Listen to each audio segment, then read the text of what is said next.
hello mga ka-surplus for today's video, no. Piniprepare po ito ang ating repo na iso-sold out. Ang kanyang description mga ka-surplus is latest model, pick up type, naka mags balloon tire, tapos 4x4, no? Repo po dito mga ka-surplus, no. Yung down nito is 15,000. Estimated na monthly nito mga ka-surplus nasa 7 to 10,000. So ayan, piniprepare na ng mekaniko for release for today mga ka-surplus. So ikutan na lang natin. So ayan, 4x4 repo. Yan si Makoy, oh. Yan. Kondisyon na to.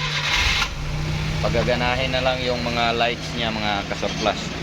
So ito pala, oh, pick up po ito.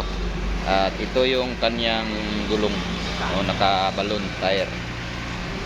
So ikutan na lang natin mga ka-surplus. So sa mga interesado dyan, no, punta lang kayo dito sa Rosco, Tablon, Cagayan de Oro City. So marami tayong pilihan na repo dito na so ayan, no, hinog na hinog ang kanyang tunog ng makina. So sa mga may balak dyan, no, punta lang kayo dito sa Rosco, Tablon, Cagayan de Oro City, inside Rosco building. So yung requirements natin, no, mag-fill up ka lang ng application for CI. After na CI at ma-approve, no, bumibigay kami or binibigyan kayo ng requirements. So ang requirements namin dito mga ka-surplus is barangay clearance, sidula, valid ID picture, at saka bill mo sa kuryente kag sa tubig, at saka dalawang kumikir, no. Yun lang ang aming requirements dito. Wala nang kuskus balungos.